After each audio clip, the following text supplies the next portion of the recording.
ساری زندگی وفاداری کا ثبوت دیا، اور ان کی وفاداری غیر متزلزل تھی، یعنی کہ ایک لمحے کے لیے بھی وہ نہیں ڈگمگائے اور ایک مثالی نمونہ بن گئے۔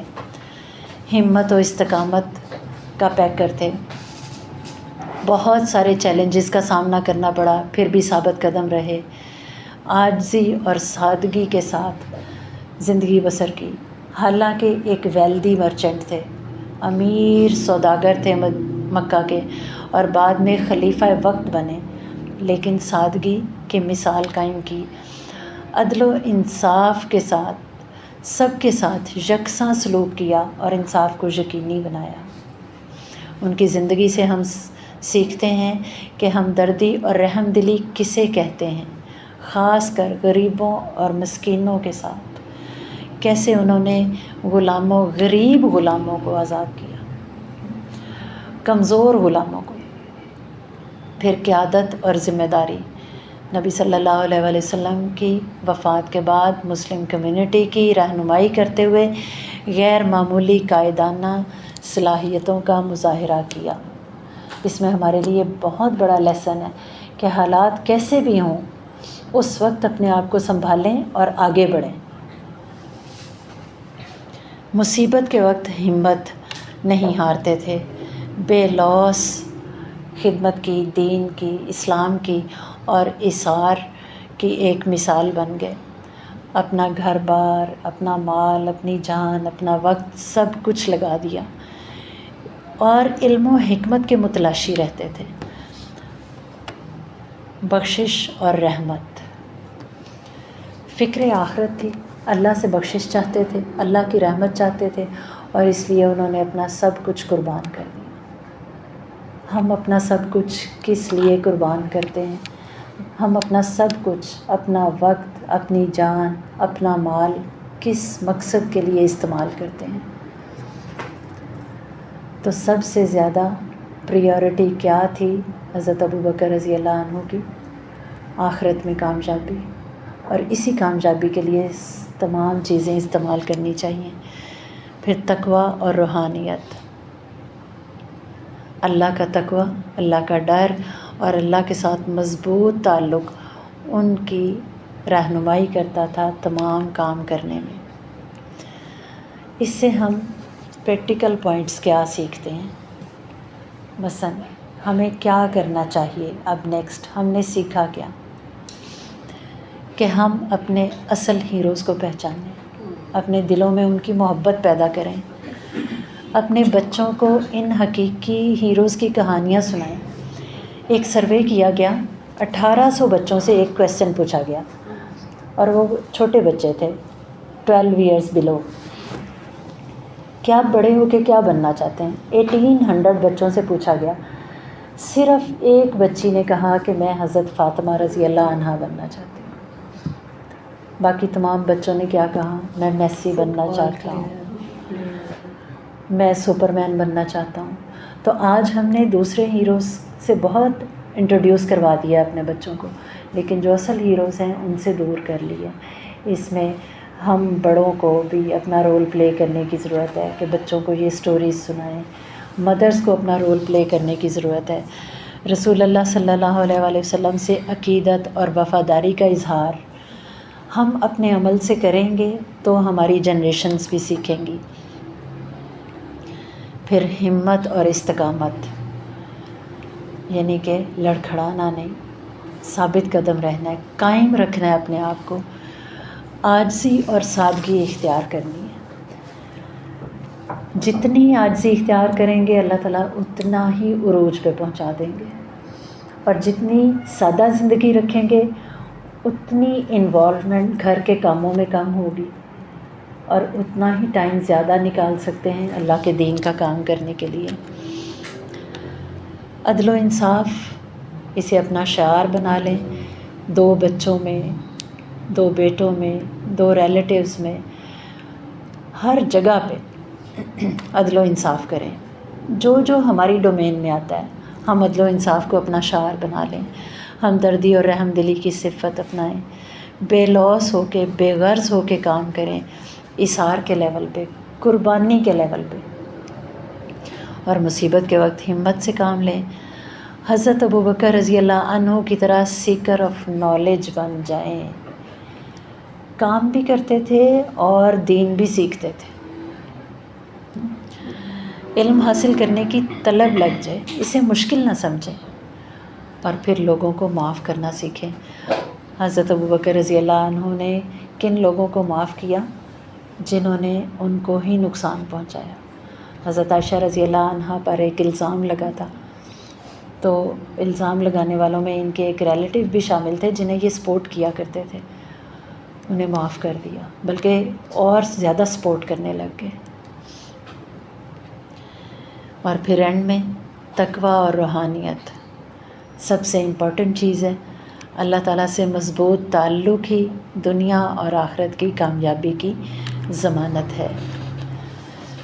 سبحانک اللہم و بحمدک اشہد ان لا الہ الا انت استغفرک و اتوب الیک.